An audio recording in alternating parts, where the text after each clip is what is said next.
سڵاوتان لێبێ و ئەم کاتتان باش من سروود خورشید لە کەناڵی ئاسوی زانکۆ لە خزمەتتانین بۆ درێژەی ڤیدۆکانمان سەبارەت بە زانکۆی پۆلیتەکنیکی دهۆک بۆ ئەوەی درێژە بدەین بە باسکردنی بەشەکانی و کۆلێژەکانی و هەروەها بە پێی کۆنمرەی زانکۆڵاین و پارالێل و ئێواران بۆ ئێوەی خۆشەویست باز بکەین تاوەکو ئێوەی خۆشەویستیش وەکو بناغەیەک لە پڕکردنەوەی فۆرمی زانکۆڵاین سوودی لێ ببینن.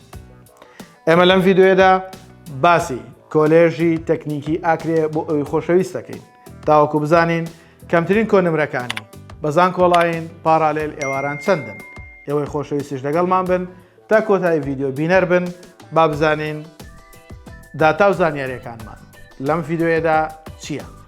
یەکەم بەشمان لە کۆلێژی تەکنیکی ئاکرێ بریتە لە کارژێڕی کار کە لەقەکانی زانستی وێژەی وەرەگرێت زانکۆڵاینی پارێزگا 65 و گشتێکەی 67.509 پارالێلی پارێزگا 59.1 و گشتێکەی 63.4 ئێوارانی پارێزگا 58.8 و گشتێکەی 65 بەشی ڕزگەری کە لقی زانستی وەرەگرێت 59.3 کەمترین کۆنمرەی وەرگیراوە لە زانکۆڵاین و بۆ پارێزگاکەی وە گشتێکەی 59.3 واتە بە هەمان کۆنمرە. پارالێلی پارێزگا 55.1 و گشتێکەی 58.5 بە هیوای ئەوەی ئەو کۆنمرانەی بۆ ئێوەی خۆشەویست باسمان کرد سوودی هەبوو بێت.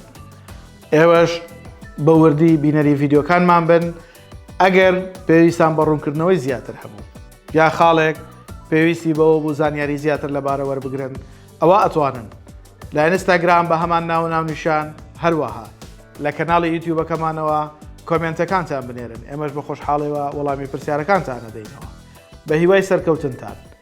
ئێوەش بۆ ماندووبوونمان لایک و کۆمنت سەبسکرایبی کەناڵەکەمان لە یاد مەکەن.